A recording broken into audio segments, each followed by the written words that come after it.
Shake this square world and blast off for Kicksville. This has been Patrick on ohDearyme.com.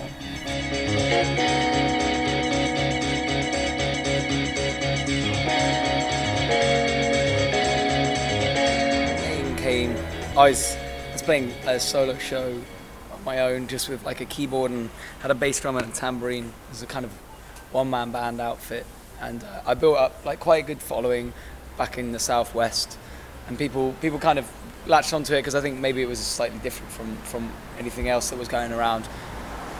But I couldn't necessarily pour my heart and soul into it because I wanted a band and I didn't have a band, and I wasn't enjoying it anymore. So I formed the band about this time last year with some good friends. Mike and Tim have been playing together for God knows how long.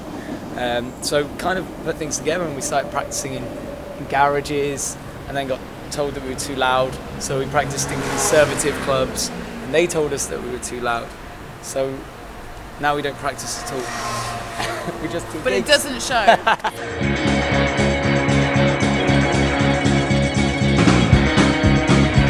Guess who it is?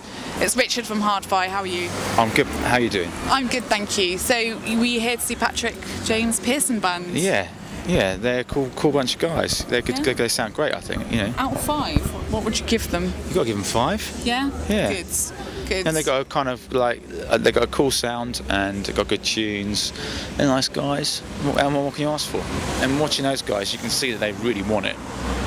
You know, and they've come all this way, and they've come away from Plymouth, and they're doing 25 minutes on stage. You know, when you actually think about it, you come all this way, you set up, and you do 25 minutes. You do like 4 or 5 numbers, and then you pack it all down and go home. It's kind of massive effort. Yeah, for that little moment. We're like big fans of guitar music and of grunge music, but we never wanted to be a guitar band, so we're kind of like, well, how are we going to get around this? So I started like distorting my keyboards. We got like some distorted bass in, just wanted to play things loud and as energetic as possible.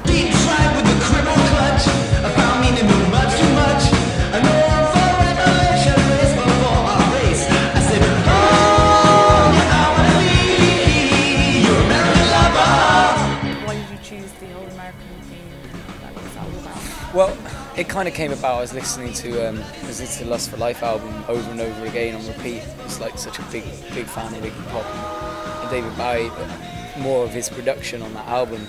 This blew my mind, and I started writing, and this kind of riff came along, and I kind of wanted to base the song on their relationship when they were in like Berlin, like in the Berlin era, and they were working together constantly, and how, you know, they were both needed each other just as much as, you know, Iggy needed Bowie just as much as Bowie needed Iggy, and there was that kind of relationship I wanted to try and put into a song. Are you going to get them to support you guys? I think we're talking about it. You had it here first on ohDearyme.com.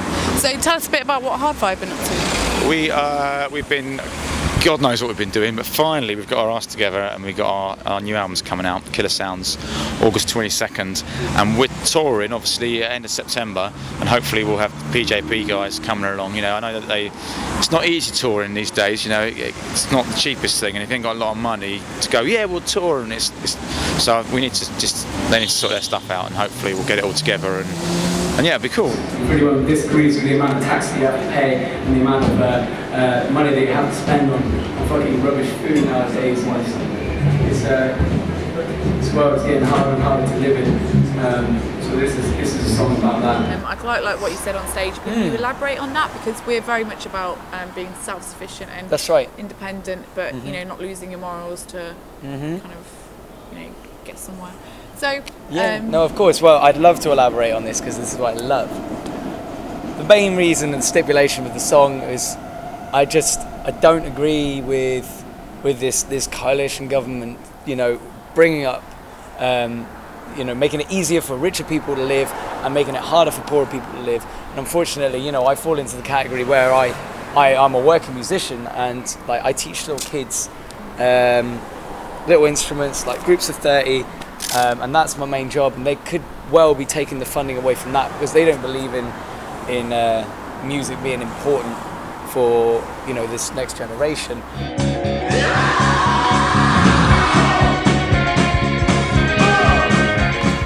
wondering, like, in the future, you know, the more you get bigger and stuff, and the elitist kind of media, do you have a viewpoint on where you might be covered? And most people who can afford to work in media are rich kids, right?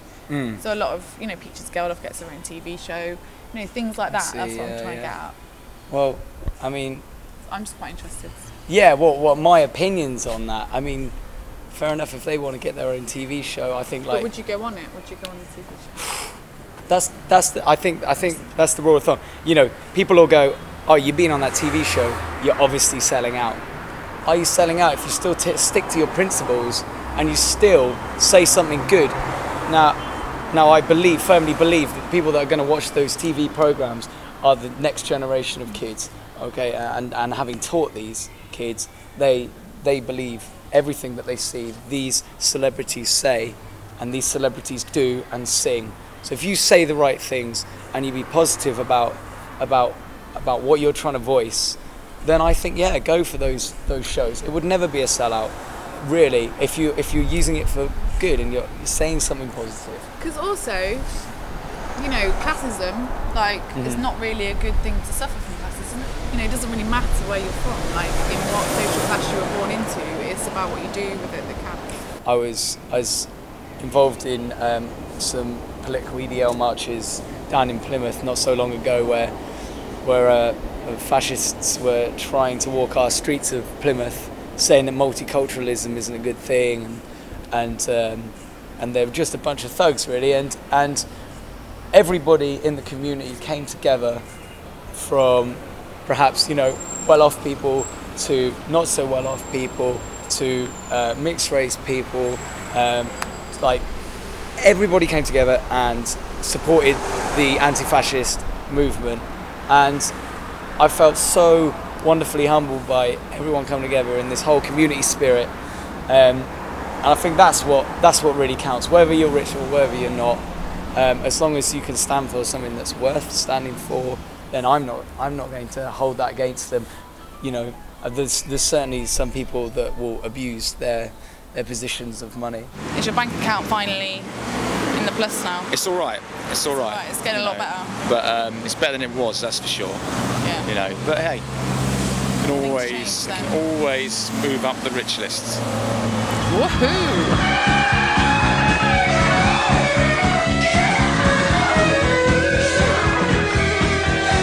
We're still putting out smaller EPs. So the next EP will be out end of September, which is a 5-track EP called Reasons for Moving On. We've got a couple of videos together going off that, and it's coming out on our own label, Oof Records. Beautiful beast,